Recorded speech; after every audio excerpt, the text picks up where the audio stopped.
देश बदल रहा है। आपको मालूम है, अंग्रेजों के बनाए गए कानून रविवार रात 12 बजे से गुजरे जमाने की बात हो गई। अब भारतीय न्याय संहिता, भारतीय नागरिक सुरक्षा संहिता और भारतीय साक्ष्य अधिनियम लागू हो गया है। बीती आधी रात के बाद से नए कानून की धारा के तहत रिपोर्ट दर्ज होना शुरू हो गई है। सोमवार से यानी 1 जुलाई से पूरे देश में भारतीय दंड संहिता, दंड प्रक्रिया संहिता और 1872 के भारतीय साक्ष्य अधिनियम के बदले भारतीय न्याय संहिता, भारतीय नागरिक सुरक्षा संहिता और भारतीय साक्ष्य अधिनियम लागू हो गए हैं।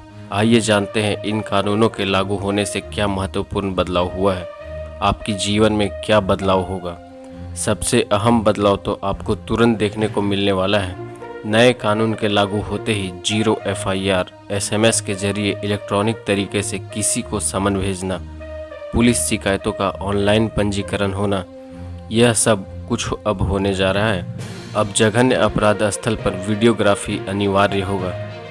इसे पॉइंट वाइज भी समझा जा सकता है। आपराधिक मामलों में जितने भी फैसले सुनाए जाते हैं, उनमें पहले सुनवाई के बाद फैसला देने में 60 दिन लग जाते थे, लेकिन अब यह अवधि 45 दिन की होने जा रही है। बलात्कार पीड़ितों का जब भी मेडिकल किया जाएगा, हर कीमत पर 7 दिनों के अंदर में रिपोर्ट आनी होगी। जो नए कानून लागू हुए हैं, उसमें अब बच्चों को खरीदना या बेचना जघन्य अपराध माना जाएगा। इसी तरह अगर नाबालिग के साथ बलात्कार होता है तो आजीवन कारावास या फिर मृत्यु दंड की सजा भी मिल सकती है।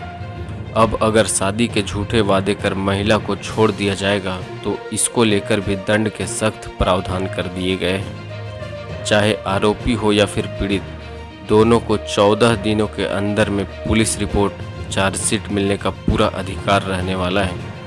महिलाओं के खिलाफ जब अपराध होगा तब सभी अस्पतालों को मुफ्त में इलाज करना होगा। अगर बच्चों के साथ अपराध होंगे तब भी अस्पताल मुफ्त इलाज के लिए बाध्य रहेंगे। इलेक्ट्रॉनिक माध्यम से ही किसी भी मामले में FIR दर्ज की जा सकेगी। पहले की तरह पुलिस स्टेशन जाने की ज़रूरत नहीं रहेगी। अपने अधिकार क्षेत्र के बाहर भी अगर वो चाहे तो FIR दर्ज करवा पाएगा।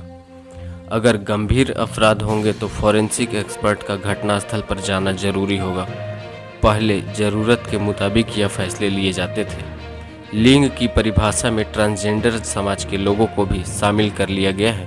इससे समानता को बढ़ावा मिलेगा और जमीन पर स्थिति बदलेगी। महिला पीड़िता के बयान को यथासंभव महिला मजिस्ट्रेट द्वारा दर्ज किया जाना चाहिए। बलात्कार जैसे मामलों में ऑडियो वीडियो माध्यम से बयान दर्ज होना चाहिए। आम लोगों के लिए यह बदलाव दिखाई देने लगेगा।